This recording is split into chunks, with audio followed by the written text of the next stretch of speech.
우린 계속해서 주일날 우리 인생의 감옥, 마음의 또는 삶의 어떤 문제와 위기, 근심, 또 여러 가지 어렵고 힘든 일들이라는 감옥을 믿음으로 극복한 성경의 인물들을 묵상하고 있습니다. 오늘은 이 광야에서 예수 그리스도를 통해서 이 칠병이어의 기적을 경험했던 이 무리들, 그들이 가지고 있는 감옥, 저는 그것을 허기짐이라고 표현하고 싶어요. 우리 오병이의 기적과 이 칠병이의 기적의 결정적인 차이점은 뭐냐면 그들이 이 기적을 경험한 상황입니다. 오병이의 때는 그래도 주변에 마을이 있었기 때문에 제자들이 예수님께 뭐라고 말하냐면, 주님, 다들 지금 배가 고픈 것 같은데 근처 마을에 가서 좀 식사를 하고 오게 하시죠 라고 말했다면, 지금은요 광야라는 거예요. 지금 배는 고픈데 주변에 이 음식을 구할 만한 곳이 아무것도 없는 곳이라는 거예요. 거기서 이 제자들, 예수님을 따르던 이 무리들은 3일 동안 이 광야에 서 있었다라는 거예요. 얼마나 배고프겠어요. 여러분들 3일간 밥 안 먹어보고 싶십시오. 한 끼만 안 먹어도 벌써 사람 기운이 빠지고 힘이 드는데 3일을 안 먹는다는 건 이건 쉬운 일이 아닐 것입니다. 그럼에도 불구하고 왜 그들은 예수님 곁에 있었을까요? 만약에 이들이 예수님을 통해서 치유받는 게 목적이라면, 아니면 예수님은 이 지난 3일 그 시간 동안 왜 치료 안 해주시고 그냥 이 광야까지 끌고 오신 걸까요? 아마 분명히 치료가 필요한 사람들은 이미 주님의 은혜로 치료를 받았을 것입니다. 빵이 필요한 거라면 3일씩이나 굶어서 먹을 빵이 어디 있겠습니까? 첫째 날 보니까 이번엔 빵 안 주시나 보다 하고 그냥 집에 가서 식사하면 되지. 왜 3일 동안 이 굶주림을 가지고도 이 자리에 있었는가? 왜냐하면 그들에게 지금 필요한 것은 무엇입니까? 육신의 빵이 아니라 바로 하나님 예수 그리스도를 통해서 경험하게 되는 그 은혜를 사모했기 때문에 그들은 3일 동안 밥을 못 먹는 이 허기짐과 이 배고픔 가운데서도 주님을 끝까지 그 광야에서 만나고 있었다라는 거예요. 이 허기짐이라는 것, 그것은 어쩌면 우리 인생의 결핍과 부족과 불편을 표현하는 단어가 아닌가 싶어요. 우리에게도 허기짐이 있죠. 단순히 밥을 못 먹어서 허기진 것뿐만 아니라 우리 삶의 결핍을 이 허기짐이라고 표현한다는 거예요. 그런 의미에서 이 허기짐 가운데 있는 사람들은 자기 인생을 다 광야로 느끼게 만드는 것입니다. 어떤 상황이든 내가 허기지면요, 그것은 광야인 것입니다. 특별히 우리 인생의 이 결핍은 욕망을 만들어냅니다. 그래서 그런 말이 있어요. 나폴레옹의 키가 조금만 컸어도 세계는 달라졌을 것이다. 그 말은 무슨 얘기냐면, 나폴레옹의 키가 작다라는 자신의 결핍, 그 허기짐이 세계를 정복하고자 하는 야심으로 이어졌기 때문이라는 거예요.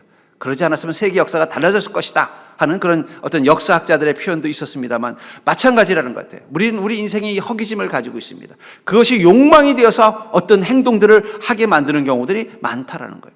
그런데 우리가 믿음을 갖게 되면요, 우리 인생의 허기짐을 예수님을 향한 갈급함으로 바꾸는 것입니다.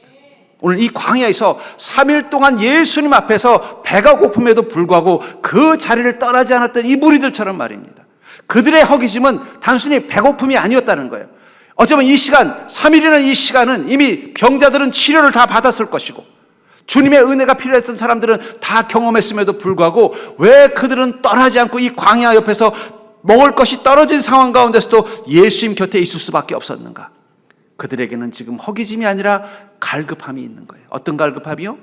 예수 그리스도, 주님의 말씀과 주님을 보고 싶은 그 갈급함이 그들로 하여금 광야의 3일이라는 이 시간 허기짐이 있음에도 불구하고 그곳에서 끝까지 주님 곁에 있으려고 했다라는 것입니다. 전 그러면서 우리가 그리스도인이 된다는 것은 인생의 허기짐을 가지고 주님을 만났지만, 그러나 그 허기짐보다는 예수 그리스도에 대한 갈급함 때문에 주님과 함께 사는 인생으로 바뀌는 것, 저는 그게 믿음의 능력이라고 생각해요. 우리도 우리 인생에 허기짐이 있습니다. 광야가 있습니다. 해결되지 못하는 문제들이 있습니다. 그거 가지고 주님 앞에 나왔더니 어느 순간 그 허기짐보다는 내가 주님과 함께하는 그 갈급함, 그것이 내 인생에 더 중요한 것이 되어서 그것을 위해서 주님과 광야의 한가운데 일지라도, 그것 때문에 허기짐을 느낄지라도 여전히 주님 곁을 떠나지 못했던 이 무리와 같은 마음이 되는 것, 저는 그게 믿음이요 신앙이 아닌가 하는 생각이 듭니다. 그런 의미에서 그리스도인들은요, 육신의 허기짐이 아니라 영혼의 갈급함을 가진 사람들이에요. 물론 우리도 우리 인생에 허기짐이 있습니다. 육체의 삶에 대한 허기짐이 있습니다. 그러나 그것보다 우리에게 더 중요한 건 무엇이라는 거예요? 영혼에 대한 갈급함이 있기 때문에 이 무리들처럼 3일 동안 광야에서 육신은 허기져 있지만 주님을 향한 그 갈급함이 그곳에서 떠나지 못하게 만든 것처럼 우리 안에 영혼의 갈급함이 있기 때문에 주님 앞에 서는 자들이라는 것입니다. 그렇다면 이 영혼의 갈급함을 가지고 인생 광야 속에서 예수님께 나아가는 우리에게 주님은 어떤 은혜를 채워주시나요?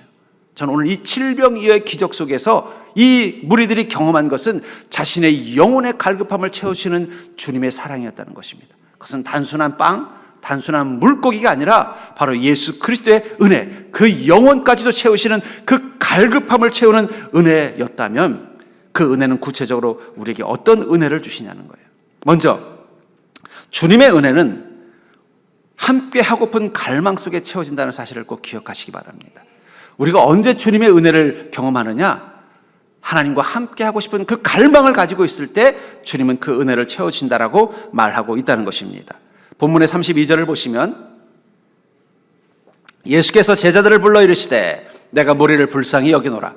그들이 나와 함께 있은지 이미 사흘임에 먹을 것이 없도다. 길에서 기진할까 하여 굶겨 보내지 못하겠노라. 여기 이미 나와 함께 있은지 얼마라고 말하고 있어요? 사흘이라는 거예요. 아까도 말한 것처럼 이 시간이 아직 자기는 치료받지 못해서 기다리는 시간이었을까요? 예, 아니라고 저는 봅니다. 이미 이때는 병자들은 이미 주님의 은혜로 치료를 다 받았을 것입니다.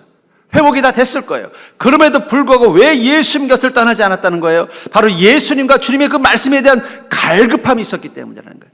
그 갈급함이 먹을 떡이 떨어졌음에도 불구하고 그 허기짐에도 불구하고 주님 곁을 떠나지 못하게 만들었다는 거예요. 누가복음 17장 17절부터 19절에 보면은 이 10명의 이 나병 환자들이 예수님께 취함을 받습니다. 근데 그 중에 한 명만 예수님께 돌아왔어요. 그 장면을 이렇게 말합니다. 예수께서 대답하여 이르시되 10사람이 다 깨끗함을 받지 아니하였느냐? 그 9은 어디 있느냐? 이 이방인 외에는 하나님께 영광을 돌리러 돌아올 자가 없느냐 하시고 그에게 이르되 일어나 가라 내 믿음이 너를 구원하였느니라 하시더라. 이 9명의 문둥병자는 10명의 문둥병자는 육신의 허기짐을 가지고 있었습니다. 그것은 바로 자기 몸에 있는 병입니다. 이 병만 나오면 자기 인생이 배부를 것 같은 거예요. 행복할 것 같은 거예요. 그래서 예수님을 만났습니다. 그리고 예수께서 그 병자들 10명의 병자들을 다 치료해 주셨어요. 9명은 자신의 허기가 채워지는 그 순간 어디로 갔어요? 신나서 집으로 갔어요. 근데 왜 단 한 사람은 다시 예수님께 돌아왔을까요? 자신의 허기짐이 채워지는 그 순간 자신이 지금 무엇을 경험한 걸 깨달은 거예요? 내가 지금 하나님을 만났구나. 이 사실이 자기 영혼의 갈급함을 깨닫게 한 것입니다. 그리고는요, 그 만난 하나님 앞에 다시 올 수밖에 없었다라는 거예요. 내게는 물론 이 육신의 문둥병이 낫는 것도 중요하지만 내가 내 인생 가운데 나를 구원하실 하나님을 만난다는 이 사실이 그에게는 더 큰 기쁨이었기 때문에 그 한 명의 문둥병자는 주님께 와서 무릎 꿇고 기도한 것입니다. 그 순간 주님이 뭐라고 말씀하셨어요? 너는 하나님께 영광을 돌리러 왔구나. 이 문둥병자는 뭐라고 말할까요? 나는 내 병이 나았어요라고 외치지 않았을 것 같습니다. 9명의 문둥병자는 나는 내 병이 나았습니다라고 외치는 그 시간, 이 한 명의 문둥병자는 내 병이 나았습니다라고 외치지 않고 그는 이렇게 말했을 것입니다. 나는 하나님을 만났습니다. 그게 갈급함이라는 거예요. 우리가 그 갈급함 가지고 내가 주님을 만나고 싶습니다. 비록 내 인생에 문제가 너무 많아서 이 허기짐이 있지만 이 허기짐을 주님께서 은혜로 채워줄 것을 믿지만 그거보다 더 중요한 것은 나는 주님을 만나고 싶습니다라는 그 갈급함을 가진 자들에게 주님은 은혜를 베풀어 주신다는 거예요. 아까도 말한 것처럼 이 3일의 시간이라면 단순히 그 오병이의 기적을 맛보고 또 주님이 그 기적을 맛보기를 원했다면 3일 동안 쫄딱 굽고 그 기적 맛보봤자 무슨 의미가 있습니까? 그렇잖아요? 3일 동안 배고파 죽겠는데 예수님 언제쯤 빵 만들어주나 그거 기다렸던 사람들이라면 이미 벌써 갔을 거예요. 이거 안 해주려나 보다. 배고파서 못 살겠다. 나는 빵이 필요해서 주님이 빵 만들어주는 거 보고 싶어서 왔는데 틀렸네 하고 집에 가서 빵 만들어 먹었을 거라는 거예요. 그들의 갈급함, 3일간을 이 광야에서 머물게 한 갈급함은 바로 예수님, 주님을 만나는 그 기쁨, 그 갈급함을 가지고 왔던 것입니다. 저도 목사가 되는데 이 갈급함이 한 역할을 했어요. 제가 처음 교회를 간 게 아마 6살 때인가 아마 5살 때였던 것 같아요. 기억으로는. 제 옆집에 저랑 친한 친구가 있었습니다. 그 친구가 저한테 교회를 가자는 거예요. 그래서 교회? 그때만 해도 우리 집이 예수님을 안 믿던 시절이니까 교회? 그랬더니 교회를 왜 가? 그랬더니 교회 가면 뽀빠이를 준대요. 여러분 뽀빠이가 뭔지 아십니까? 라면땅 그런 거 있어요. 공짜로 준다는데 얼마나 신납니까? 가서 그 뽀빠이를 먹었어요. 만약에 제가 그 뽀빠이에 대한 허기짐 때문에 교회에 있었다면 저는 목사가 안 됐을 거예요. 근데 뽀빠이를 먹었는데 기억나는 건 거기 가서 예수를 만났는데 너무 좋은 거예요. 교회가 너무 좋은 거예요. 그 다음에도 뽀빠이를 줬는지 안 줬는지 기억이 안 납니다. 네. 근데 중요한 건 저는 교회 갈 때마다 그 예수님을 만나는 기쁨, 주님에 대해서 알아가는 그 기쁨, 주님을 찬양하고 경배하는 그 기쁨, 그 기쁨이 너무 좋아서 그 교회를 떠날 수가 없었던 거예요. 그러다 보니까 이제는 완전히 교회를 못 떠나는 목사가 된 것입니다. 여러분, 우리 안에 갈급함, 이 무리들은요 단순히 그 육신의 허기짐, 내 인생의 이 가정의 문제, 육체의 문제, 경제적인 문제, 삶의 문제, 그 허기짐만 가지고 주님을 만나려고 했다면 벌써 이 광야 가운데서 침묵하시는 주님 앞에서 떠나버렸을 거예요. 그런데 그들에게는 그거보다 더 중요한 것이 있었던 거예요. 그 갈급함, 주님을 만나고 싶은 그 갈급함, 주님의 말씀을 듣고 싶은 그 갈급함, 그 음성 앞에 끝까지 그들이 견뎠기 때문에 주님은 그들에게 700여의 기적을 통해서 하나님의 은혜를 경험하게 한 것입니다. 요한복음 4장 13절부터 15절에 보면은 이 수가성 여인이 예수를 만나는 장면이 나오죠. 이 여인도 결국은 목이 말랐던 게 아니에요. 영혼이 메말랐던 여인이에요. 그렇기 때문에 이 야곱의 우물가까지 와서 그 물을 기르려다가 주님을 만난 것입니다. 그 순간 주님이 이렇게 말씀하시죠. 예수께서 대답하여 이르시되 이 물을 마시는 자마다 다시 목마르려니와 내가 주는 물을 마시는 자는 영원히 목마르지 아니하리니 내가 주는 물은 그 속에서 영생하도록 솟아나는 샘물이 되리라. 여자가 이르되 주여 그런 물을 내게 주사 목마르지도 않고 또 여기 물 기르러 오지도 않게 하옵소서. 영혼의 갈망, 이 목마름을 좀 채워주시옵소서 요청하더라는 거예요. 어쩌면 현대인들이 왜 불행할까요? 그들이 허기져서 불행할까요? 물론 허기진 것도 있을 것입니다. 그러나 더 중요한 건 그들은 영혼의 그 갈급함, 그 갈망을 채우는 방법을 모르는 것입니다. 근데 우리는 주님을 만났기 때문에 이곳에서 우리는 이렇게 고백할 것입니다. 주님이라는 예수 그리스도라는 생수를 내게 주셔서 내가 다시는 목마르지 않는 인생 될 수 있도록 내게 은혜를 베풀어 주시옵소서. 전 여러분들이 그 영혼의 목마름, 그 갈급함을 가지고 주님 앞에 서는 자가 될 수 있기를 주의 이름으로 축복합니다. 그 갈급함 가운데 주님이 은혜를 베풀어 주실 때 내 영혼이 채워지는 그 기쁨을 경험하게 된다는 것입니다. 두 번째로, 주님께서 주시는 그 은혜는 모자람이 없는 은혜를 채워주신다는 거예요.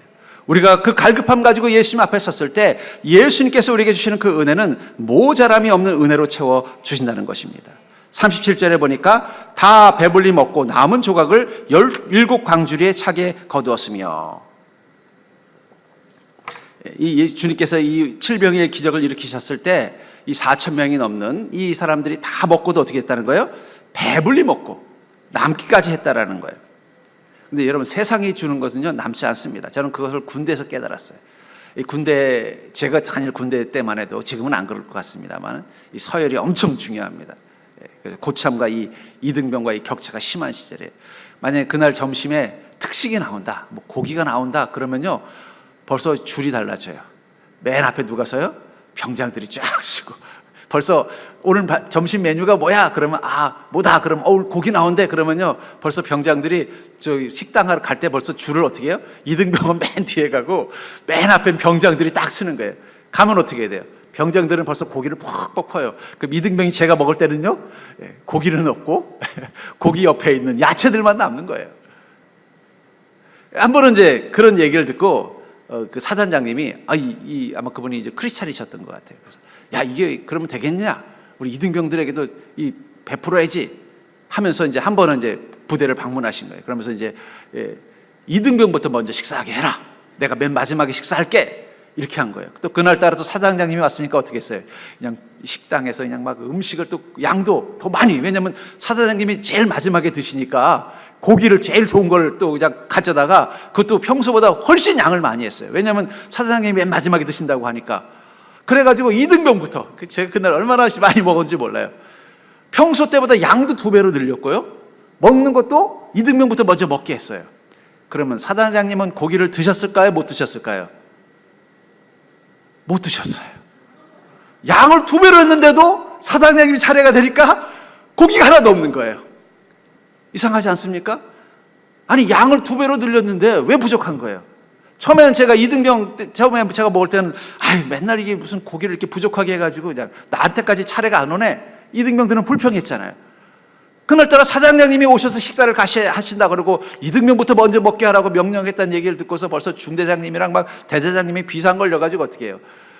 고기도 2배로 늘리고 또 넘치게 만들었는데도 사단장님은 못 먹었어요. 그래가지고 그날 전 중대 대대원들이 다 뺑뺑이, 여러분 뺑뺑이 뭔지 모르겠죠? 군장 메고 운동장을 그냥 막 기합을 엄청 받았습니다. 사장님 못 드셔가지고. 근데 제가 그때 깨달았어요. 아, 세상은 그렇겠구나. 왜 세상이 불공평한 줄 아세요? 부족해서 불공평한 게 아니에요. 인간의 욕망이 2배로 늘려도 맨 마지막에 먹는 사람은 못 먹게 만드는 게 세상이라는 걸 제가 깨달았습니다. 세상은 절대로 공평할 수 없구나. 인간의 욕망이 어떻게 돼요? 아니 평소 때 먹는 양만큼만 먹고 다음 사람을 해서 배려해서 먹으면 좋은데 이게 안 되는 거예요. 아, 내가 먼저 먹으니까 좀 많이 먹어야지. 아, 보니까 이거 나중에 가면 2번 못 먹겠는데 배가 부름에도 불구하고 더 많이 먹는 거예요. 결국 맨 마지막에 먹는 사람은 어떻게 돼요? 양이 2배가 됐는데도 못 먹는 거예요. 사장님처럼. 어쩌면 세상의 식판이라는 것은 좋은 것이 늘 부족할 수밖에 없습니다. 그렇기 때문에 우리는 허기진 거예요. 왜 세상에는 이렇게 좋은 것이 부족해요? 아니요. 인간의 욕망이 세상에 좋은 것보다 더 많기 때문이에요. 우리나라가 지금보다 2배로 더 잘 살면 가난한 자가 없어질까요? 2배로 더 잘 살면 어려운 사람들이 없어질까요?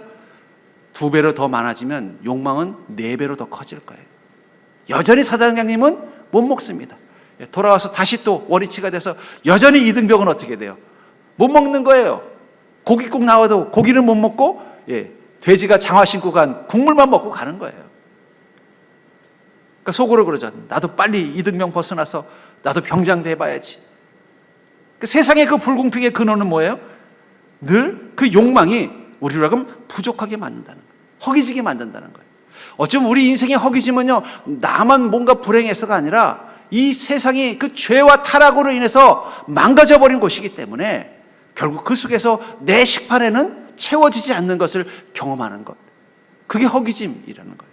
근데 감사하게도 주님의 식탁, 그 하늘의 은혜는요, 늘 부족함이 없다라는 거예요. 처음엔 부족했어요. 이거 주님, 이거 보리떡 7개랑 물고기 2마리로 이 4,000명을 어떻게 먹이겠습니까? 근데 주님께서 그 은혜의 식탁을 차리시고 축복하는 순간 어떻게 됐어요? 4,000명이 먹고도 7강주리가 남을 만큼 풍성해지더라는 거예요. 여러분, 세상의 식탁은요, 늘 부족하게 되어 있습니다. 그러나 하늘의 식탁, 주님의 식탁은요, 늘 넘치게 되어 있다고 말하고 있다는 거예요. 그렇기 때문에 우리는 어느 식탁을 향해 나가야 돼요? 주님의 은혜가 채워지는 그 주님의 식탁으로 나가는 인생이 되어야 된다는 거예요. 그것을 시편 23편 1절부터 6절은 이렇게 말하고 있습니다. 여호와는 나의 목자시니 내게 부족함이 없으리로다. 그가 나를 푸른 풀밭에 누이시며 쉴 만한 물가로 인도하시는도다. 내 영혼을 수생시키시고 자기 이름을 위하여 의의 길로 인도하시는도다. 내가 사망의 음침한 골짜기로 다닐지라도 해를 두려워하지 않을 것은 주께서 나와 함께 하심이라. 주의 지팡이와 막대기가 나를 안위하시나이다. 주께서 내 원수의 목전에서 내게 상을 차려주시고 기름을 내 머리에 부으셨으니 내 잔이 넘치나이다. 내 평생의 선하심과 인자하심이 반드시 나를 따르리니 내가 여호와의 집에 영원히 살리로다. 우리가 믿음으로 사는 순간, 예수 그리스도를 우리의 목자로 섬기는 그 믿음으로 사는 그 순간, 우리는 하늘의 은혜를 경험하게 되고, 그 은혜는 우리에게 뭘 경험하게 한다는 거예요? 부족함이 없는 인생을 살도록 경험하게 한다는 것입니다. 이 칠병의 기적, 이것은 한 번 있었던 일이 아니에요. 바로 직전에 그 14장에서는 5병의 기적을 다루고 있다는 거예요. 주님의 은혜는, 우리가 주님의 은혜 앞에서 갈급함 가지고 나가는 우리에게 반드시 그 은혜를 채워주시는 하나님이라는 사실을 말씀하고 있다는 것입니다. 그렇기 때문에 우리는 어떻게 하면 그 우리 인생의 식탁 가운데 주님의 은혜를 풍성히 경험하는 이 7병의 기적을 경험할 수 있어요? 그것을 바로 시편 23편에 그 법칙이 있다는 거예요. 저는 그것을 시편 23편의 법칙이라고 표현하고 싶어요. 첫 번째는 뭡니까? 하나님을 목자로 섬기는 믿음이라는 거예요. 여러분, 목자는 양을 이끄는 주인을 말하는 것입니다. 양들은 목자를 따라서 가는 자입니다. 목자가 이끄는 대로 가는 것입니다. 우리가 날마다 하나님을 나의 목자로 믿고 그분의 인도하심을 따라갈 때 우린 주님의 은혜의 식탁 가운데 서는 것을 우리 삶 가운데 경험한다는 거예요. 나를 푸른 불밭에 누이시며 쉴 만한 물가로 인도하시는 것이다. 인도하시는 도다. 날마다 성령님의 이끄심을 따라 사는 인생. 여러분들이 그 갈급함 가지고 주님 앞에 섰을 때 지금 필요한 믿음이 무엇이냐면 날마다 나와 함께 계신 성령님이 나를 이끄시는 그 음성을 듣고 그 음성을 따라 살겠다고 결정하면서 나가는 것입니다. 또 내 영혼을 수생시키시고 자기 이름을 위하여 의의 길로 인도하시는도다. 내가 사망의 음침한 골짜기로 다닐지라도 해를 두려워하지 않을 것은 주께서 나와 함께 하심이라. 주의 지팡이와 막대기가 나를 안위하시나이다. 나의 모든 것을 어떻게 된다는 것, 심지어는 내가 인생의 사망의 음침한 골짜기를 지나는 것처럼 힘들고 어려운 광야의 때일지라도 우리는 주님께 모든 것을 맡기는 것, 주께서 나와 함께 하심에 맡기고 나아가는 것, 그게 바로 이 시편 23편 속에서 바로 은혜의 식탁을 경험하는 비법이라고 말하고 있다는 거예요. 무엇보다도 내 평생의 선하심과 인자하심이 반드시 나를 따르리니 내가 여호와의 집에 영원히 살리로다. 우리가 날마다 주님이 계신 곳, 여러분 여호와의 집이라는 것은 어떤 곳일까요? 하나님이 계신 곳이 바로 여호와의 집입니다. 여호와의 집에 영원히 산다는 얘기는 우리가 머무는 모든 곳이 어떤 곳이기를 소망한다는 거예요. 하나님이 계신 곳, 하나님이 계신 곳에서만 내가 머물겠습니다. 하나님의 함께 하심이 있는 곳에만 머물겠습니다. 그것이 광야이더라도 3일간 허기지는 곳일지라도 저는 주님이 있는 곳에 머물겠다는 이 무리들의 고백처럼 우리가 그 마음 가지고 우리 인생을 살면요, 그때부터 우리 인생 가운데 무엇을 경험하는 거예요? 당장 눈앞에는 보리떡 7개와 물고기 2마리밖에 없는 부족한 상황 가운데 있지만 내가 주님과 함께 있기에 그 광야가 어떻게 바뀌는 거예요? 4,000명을 먹이고도 7광주리가 남는 주님의 식탁을 경험하게 만든다는 것입니다. 저는 여기서 이 무리들의 그 믿음은 어떤 믿음이냐? 바로 예수님을 따라 광야로 가서 3일간 머물 수 있는 믿음이라는 거예요. 광야인 줄 뻔히 알면서, 그곳에 가면 먹을 것을 구할 수 없다는 것을 뻔히 알면서, 지금 내 몸에는 그 3일간 버틸 만한, 광야에 버틸 만한 음식이 없다는 것을 알면서도 주님과 함께 갈 수 있는 것, 그 믿음 가운데 주님은 은혜의 식탁을 허락하신다는 것입니다. 그렇다면 사랑하는 성도님들, 여러분들은 지금 주님과 함께 가고 있습니까? 인생에 어려움이 있고 문제가 있다 보면 나도 모르게 자꾸 주님 곁을 떠나는 마음이 생기지 않냐는 거예요. 내 인생의 문제를 해결하는 것에 더 급급해서 어쩌면 거기 4,000명이 아니라 5,000명이 있었는지도 몰라요. 근데 1,000명은요 한 이틀째 되니까 야, 여기 있다가 배고파서 큰일 나겠다. 슬그머니 밤중에 주무실 때 한 1,000명은 야반도주 해가지고 광야를 나와서 아마 자기 집에 가서 지금 밥 먹고 있을 것입니다. 그렇다면 그들은 주님의 그 은혜의 식탁을 경험하지 못했을 거라는 거예요. 전 그러면서 우리가 어떻게 하면 주님의 그 모자람 없는 은혜를 경험할 수 있느냐? 비록 내가 주님과 함께하는 것이 광야 같을지라도 내 허기짐보다 주님의 은혜를 사모하는 그 마음이 더 커서 주님이 있는 곳이면 어디든 주님과 함께하겠다는, 여호와는 나의 목자시니 내게 부족함이 없으며 나는 여호와의 집에 영원히 거하겠습니다라는 그 믿음의 고백을 가지고 서는 순간 비록 보이는 상황은 광야이지만 그곳에 주님의 은혜가 임해서 채워지는 기쁨을 누리게 될 줄 믿습니다. 세 번째로, 주님의 은혜는 내가 선 땅 위에 채워진다는 거예요. 이 무리들이 받은 그 은혜의 특징을 통해서 깨닫는 것은 바로 주님의 은혜는 내가 선 땅 위에 채워진다는 것입니다. 39절을 보시면 예수께서 무리를 흩어보내시고 배에 오르사 마가단 지경으로 가시니라. 맛있게 밥을 먹이셨으면 또 한 3일 같이 또 말씀 나눠주시면 좋잖아요. 그 중에 7광주리 남았으면 뭐 또 이제는 7병의 기적이 아니라 7광주리의 기적을 행하실 수 있잖아요. 근데 왜 흩어버리셨을까요? 저는 이 초대교회가 왜 급성장했는가를 고민해 봤어요. 물론 성령이 뜨겁게 임재하셨고 이 사도들이 준비되어져 있었고 주님의 권능이 함께 하셨기 때문에 가능했겠지만 그 배경 속에는 분명히 이 흩어버린 무리들이 있었을 것 같아요. 여기서 7병의 기적을 경험하고 주님과 함께하는 그 기쁨을 경험하고 주님의 은혜를 경험하고 주님께서 각자 자기 집으로 돌아가라고 명령한 그들은 각자의 자기 집에 가서 어떤 삶을 살았을까요?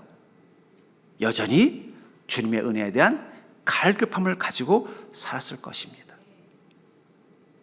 자기 인생의 문제 앞에서 어쩌면 그들에게 광야는 예수님과 함께 있었던 이곳이 아니라 자기가 흩어져서 가야 되는 자기 인생이라는 광야였을 거예요. 거기 가면 여전히 해결되지 않은 문제들이 기다리고 있었어요.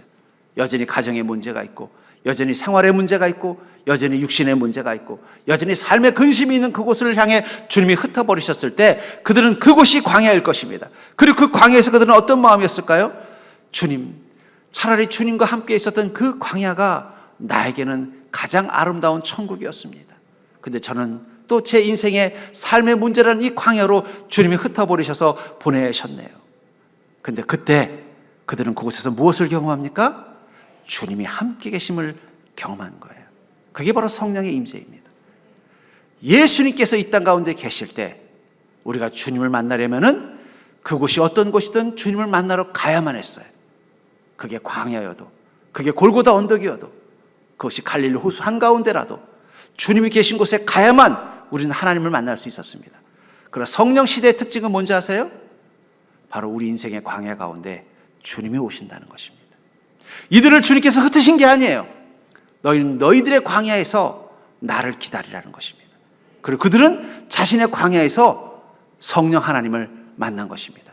아마 초대교회가 그렇게 급성장할 수 있었던 비결은 그 흩어버린 무리들이 그 믿음까지 흩어버린 것이 아니라 자신의 인생의 광야 가운데서 주님을 기다리고 있었고, 부활하신 주님에 대한 소식을 듣고 그들이 함께 모여서 교회를 세웠기 때문에 초대교회는 그렇게 급성장할 수 있지 않았는가 하는 생각이 들어요. 저는 그러면서 여러분들, 주님께서 우리에게 주시는 은혜는 우리가 주님이 계신 곳을 찾아서 일부러 광야 한가운데까지 가서 주님을 만나야만 경험하는 것이 아니라 우리 인생이라는 그 광야 한가운데서 주님을 기다리고 주님이 오셨음을 깨닫고 주님을 우리 안에 영접하는 그 순간 우리는 그 인생 한가운데서 그 은혜를 경험하는 자라는 사실을 깨달으시기를 주의 이름으로 축복합니다. 저는 그것을 가장 적절하게 표현한 찬양이 바로 이 충만이라는 찬양이라고 생각해요. 인생의 광야에서 공급받은 은혜의 빵을 이 충만이라는 단어 속에 표현하고 있지 않은가. 제가 한번 그 찬양의 가사를 불러보겠습니다. 무명이어도 공허하지 않은 것은, 여러분 우리 인생의 허기짐, 자기가 너무나 초라하고 별 볼 일 없는 존재 같은 이 무명이어도 공허하지 않은 것은 무엇 때문이라고 말하냐면 예수 안에 난 만족함이라. 그는 이 고백을 하는 그 사람은 자기 인생의 허기짐이 뭐예요? 무명이고 아무 의미 없는 허망한 존재처럼 보이지만 그 속에서 무엇을 경험한 거예요? 예수 그리스도를 경험했기 때문에. 그 속에서 바로 예수님의 은혜를 경험한 것입니다. 가난하여도 부족하지 않은 것은, 가난이라는 광야, 그 가난이나 허기짐 속에 살고 있었던 그 어떤 그리스도인은 그곳에서 주님을 만났기 때문에 예수 안에 오직 나는 부요함이라. 주님의 그 영혼에 채우시는 은혜의 식탁을 경험했다는 거예요. 고난 중에도 견뎌낼 수 있는 것은, 인생에 많은 고난이 있어서 그것이 자기 인생의 광야를 경험하고 있었던 한 성도는 그 속에서 주님이 오셔서 주님의 계획이 있음을 믿게 됐다는 거예요. 실패하여도 일어설 수 있는 것은 예수 안에 오직 나는 승리함이라. 난 예수로 충만하네. 난 예수로 충만하네. 난 예수로 충만하네. 영원한 왕 내 안에 살아 계시네. 이 광야에서 그들이 배불리 먹은 그 빵은 그저 어디 파리바게트에서 파는 빵이 아닙니다. 예수 그리스도입니다. 예수로 충만한 것입니다. 예수로 충만해지는 그 순간 내 육신의 허기짐은 아무것도 아닌 것을 깨닫게 된 거예요. 여전히 내 삶 가운데는 무명이고, 여전히 내 삶 가운데 가난이 있고, 여전히 내 삶 속에는 해결해야 될 고난이 있고, 여전히 내 삶 가운데는 실패의 절망이 있음에도 불구하고 그것이 허기짐으로 느껴지지 않는 이유를 뭐라고 말하고 있어요? 난 예수로 충만한 인생이기 때문이라는 거예요. 내 몸이 약해도 낙심하지 않고 화려한 세상 부러워하지 않는 것. 나는 세상 모든 것 부럽지 않습니다. 심지어는 세상 모든 풍파도 두렵지 않습니다. 예수로 충만한 사람, 이 광야 한가운데서 예수 그리스도를 통해 칠병의 기적을 경험한 사람들처럼 우리가 우리 인생의 광야 한가운데서 예수를 만나고 예수 그리스도를 통해서 하늘의 그 보화를, 하늘의 양식을, 하늘의 그 기쁨을 경험하는 그 순간 우리는 세상 모든 것도 부럽지 않고 세상 모든 풍파도 두렵지 않은 인생으로 바뀐다는 거예요. 왜냐하면 난 예수로 충만하기 때문입니다. 저는 오늘 여러분들이 이곳에서 예수 그리스도를 통하여 예수로 충만하게 하는 그 칠병의 빵을 경험하는 자가 될 수 있기를 주의 이름으로 간절히 축원합니다. 그런 의미에서 여러분들은 우리가 광야를 바라보는 우리의 시선을 바꿀 필요가 있다는 거예요. 광야는 어떤 곳일까요? 우리가 허기진 곳이 아니라 예수님이 없는 곳입니다. 우리가 우리 인생을 광야라고 느끼는 것은 내가 무명이고 가난하고 고난 중이고 실패하고 내 몸이 약하고 내 인생이 초라해서가 아니라 그곳에 주님이 어디 계신지를 우리가 발견하지 못한다면 그것이 진짜 광야라는 거예요. 아니, 광야는 어떤 곳일까요? 이 질병의 기적을 경험했던 이 그리스도인들에게는 주님을 만날 수 있는 곳입니다.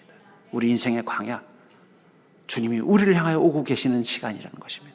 그래서 계시록 3장 20절에 보면은 볼지어다 내가 문 밖에 서서 두드리노니 누구든지 내 음성을 듣고 문을 열면 내가 그에게로 들어가 그와 더불어 먹고 그는 나와 더불어 먹으리라. 여러분, 지금은 여러분들의 인생의 그 광야 한가운데서 지금 여러분들이 가져야 되는 것은 마음의 문을 열고 예수 그리스도를 영접하는 믿음을 갖는 것입니다. 주님이 여러분들의 마음속에만 들어오신다면, 여러분들의 그 삶 한가운데로 주님을 모시기만 한다면, 여러분들은 여러분들의 인생의 광야 한가운데서 이 무리들이 경험한 이 질병의 기적, 이 질병의 기쁨, 이 질병의 충만함을 여러분들은 여러분의 삶 가운데 경험하게 될 것입니다. 지금 이 광야라고 절망할 필요 없습니다. 왜냐하면 그곳은 주님을 만나는 자리요, 주님을 기다리는 자리요, 주님이 우리 안에 오시는 자리이기 때문입니다. 지금 우리의 궁핍과 갈급함을 해결하는 것은 오직 내 마음의 문을 열고 예수님을 내 인생에 모시는 것임을 깨닫고, 여러분들이 영혼의 갈급함을 가지고 이제는 주님을 여러분들의 마음 가운데 주인으로, 여호와는 나의 목자시니 내게 부족함이 없습니다라고 고백하는 인생을 위하여 주님을 목자로 모시는 믿음 되기를 주의 이름으로 간절히 축원합니다.